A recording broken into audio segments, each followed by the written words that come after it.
மனிதானே மகத்தானவன், மனிதானே மகத்தானவன், மனிதானே மகத்தானவன். தமிழக மக்களிடையே இன்னைக்கு பெரிய ஒரு எழுச்சி நாளுன்னு சொல்லலாம். எப்படின்னா, அதாவது திருப்பரங்குன்ற நிகழ்வு தான் இன்னைக்கு எல்லாம் பரபரப்பா பேசப்படுறாங்க. 2 நாள் 144 தடை கொடுத்துருக்காங்க. ஏன் இந்த 144 தடை? எல்லாருக்கும் நீங்க தெரியும். ஆனா இந்த அளவுக்கு 144 தடை கொடுக்குற அளவுக்கு இந்துக்கள் ஒற்றுமையா ஆகுறாங்களான்ற மாதிரி ஒரு கேள்வி. காரணம் என்னன்னா, இப்ப எல்லா மக்கள் மத்தியில் இதுவரைக்கும் ஏதாவது ஒரு சின்ன நிகழ்வான இந்துக்கள் ஒற்றுமை ஆக மாட்டாங்கங்கிற ஒரு கேள்வி இருந்துட்டு இருக்கு. ஆனா இன்னைக்கு அப்படி இல்லைன்றது ஊர்ஜிதம் ஆயிருக்குன்னு நம்ம சொல்லலாம். இல்லைன்னா இந்த அளவுக்கு 144 தடை இருக்காது. இது மட்டும் இல்ல, எங்கு பார்த்தாலும் இந்துக்கு எழுச்சி எங்கெங்க மக்கள் போராடுறாங்களோ, இல்ல அவங்க திருப்பரங்குன்றம் நோக்கி அறவழியில போராடுறதுக்காக இன்னைக்கு வர முயற்சி செய்யும்போது அங்கங்கே வீட்டு காவல்ல எல்லா இடத்துலயும் கைது நடவடிக்கை எடுத்திருக்காங்க.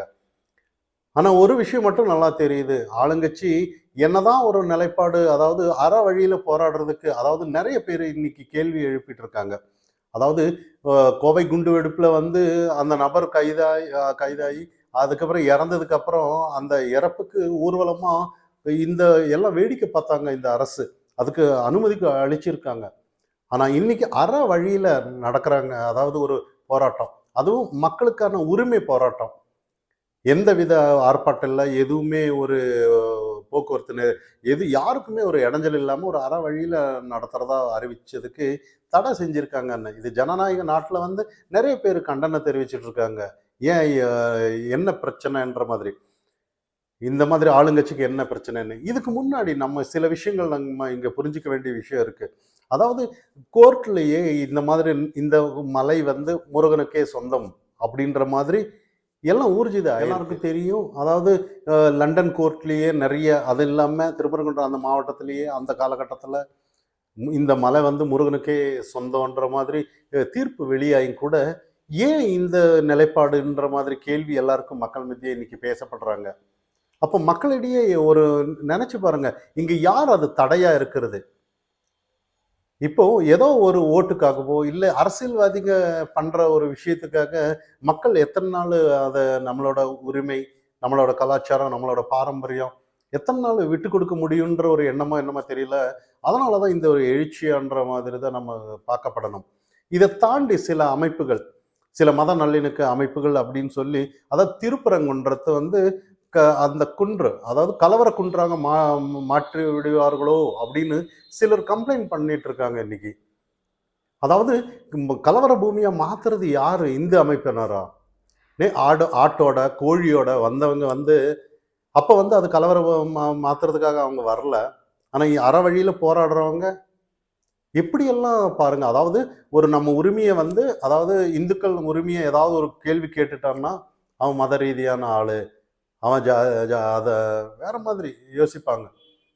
ஆனா அவங்க என்ன வேணும்னாலும் பண்ணலான்ற மாதிரி இங்க சில நிலைப்பாடு, அவங்கள எதுவுமே செய்யறதில்ல. நிறைய பேர் ஆய்வுக்காக போயிருக்காங்க திருப்பரங்குன்றத்துக்கு. நவாஸ்கனி அவங்களெல்லாம் அனுமதி இருக்கு காவல்துறையில. ஆனா இந்த அமைப்பினர் யாராவது போனாலும் அந்த இடத்துல எந்தவித ஒரு இல்லை, போன உடனே கைதுன்ற மாதிரி தான் இன்னைக்கு. இதெல்லாம் நிறைய பேர் இன்னைக்கு அது காலங்காலமா ஒரு ஒற்றுமை இல்லாம இருந்திருக்கலாம் போல இருக்கு. ஆனா இன்னைக்கு அப்படி இல்லைன்றதான் காட்டுது. காரணம் என்னன்னா, எல்லா இடத்துலையும் ஒரு எழுச்சின்னு சொல்லலாம். ஒரு இடம் இல்லை, 2 இடம் இல்லை, சுத்தி முத்தி அத்தனை தமிழகம் முழுக்க ஒரு எழுச்சி. முருக பக்தர்கள் விழிப்படைஞ்சிட்டாங்கன்னு தான்.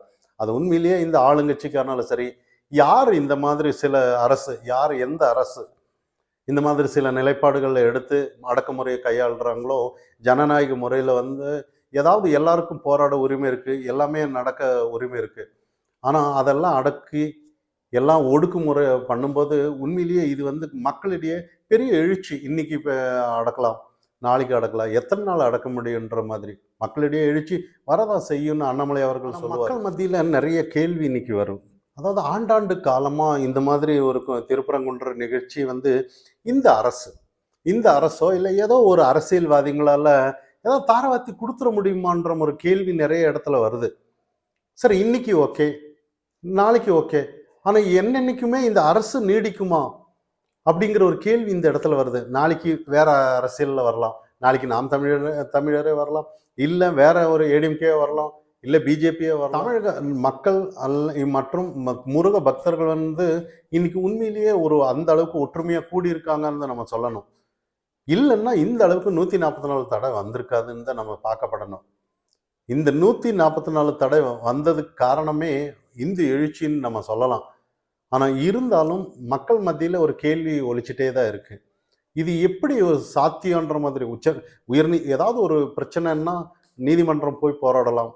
அந்த நீதிமன்றம் போராடும்போது நீதிமன்றம் சரின்னு ஒரு சார்புக்கு தீர்வு கொடுத்துருவாங்க. அந்த மாதிரி தான் இந்த திருப்பரங்குன்ற நிகழ்ச்சியானாலும் அன்னைக்கே அந்த மலைக்கே முருகனுக்கே சொந்தம் அப்படின்னு சொல்லிட்டாங்க.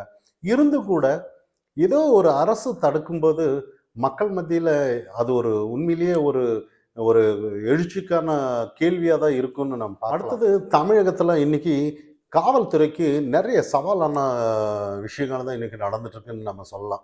அதாவது அன்னைக்கு அண்ணா யூனிவர்சிட்டி நிகழ்ச்சி ஆனாலும் சரி, இன்னைக்கு ஈசிஆர் ரோடு வரைக்கும் டெய்லி வந்து ஏதாவது ஒரு பிரச்சனை வந்து ஆளுங்கட்சிக்கானாலும் சரி, ஏதோ ஒரு கெட்ட பேர் வாங்கி கொடுக்குற மாதிரி தான் இருக்குன்னு. இன்னொரு விஷயம், காவல்துறைக்கு இது உண்மையிலேயே சேலஞ்சு தான். ஏதோ ஒரு அதிகாரியோ இல்லை ஏதோ படம் படைத்த இல்லை அரசியல்வாதிங்க ஏதோ ஒரு பின்புலமா இருக்கிறாங்களா என்னன்னு தெரியல, அழுத்தம் நிறைய இருக்குங்கிறது இன்னைக்கு நம்ம கண்கூட பார்க்கலாம் காவல்துறைக்கு. ஏன்னா அண்ணா யூனிவர்சிட்டி எல்லாருக்குமே விஷயம் தெரியும். அதாவது அந்த ஞானசேகரங்கிற கைது நடவடிக்கை வந்து அந்த நேரத்தில் வந்து நிறைய யார் அந்த சாருங்கிற கேள்வி. இன்னைக்கு எடப்பாடி பழனிசாமி அவர்கள் சிபிஐ விசாரணை வேணும், எந்த காவல் யார் மேலேயும் எங்களுக்கு நம்பிக்கை இல்லைன்ற மாதிரி. காரணம் என்னன்னா, காவல்துறை வந்து ஏதோ ஒரு விஷயத்த வந்து அவர் ஏடிஎம்கேயா இல்லை டிஎம்கேயா இந்த மாதிரி இதை ப்ரூஃப் பண்ணதான் பார்க்குறாங்களே ஒழிய யார் இந்த சாரு அந்த மாதிரி வெளிக்கொண்டு வர்றதில்லைன்ற மாதிரி தான் நிறைய நிலைப்பாடுகள். அதுக்கு உதாரணம் வந்து ஈசிஆர் ரோட்ல நடந்த விஷயம்தான். அதில் சந்துருங்கிற ஒருத்தர் வந்து ஒரு வீடியோ வெளிவிட்டிருந்தார். அப்போ அந்த வீடியோ வந்து வெளியில் எப்படி வந்துச்சுன்ற ஒரு கேள்வி வரும். அது வந்து அவர் சொல்கிறார், அதில் நாங்கள் என்னோட சார்ந்தவங்க எல்லாரும் ஏடிஎம்கே அப்படின்ற மாதிரி. அப்போ அந்த இடத்துல ஏடிஎம்கே அவர் எந்த கட்சி இந்த இடத்துல பார்க்கப்படுதுன்னா, யாரா என்ன தவறு செஞ்சேன்னா அவர் தவறு செய்யணும்னு அவர் கண்டிக்கணும் என்ன. ஆனால் இங்கே ஏதோ ஒரு அந்த கட்சியை பிரதிபலிக்கிற மாதிரி தான் இருக்கே ஒழியா அவங்க குற்றத்தை இந்த இடத்துல மறைக்கிற மாதிரி இருக்குங்கிறதுனால எடப்பாடி பழனிசாமி அவர்கள் சிபிஐ விசாரணை வேணும் அப்படின்னு பார்க்கப்படுறாங்க. நிறைய விஷயம் பாருங்க. இன்னைக்கு சில காவல்துறையே இப்போ எஃப்ஐஆர் வந்து இன்னைக்கு கசிவு அண்ணா யூனிவர்சிட்டியில் ஆச்சு.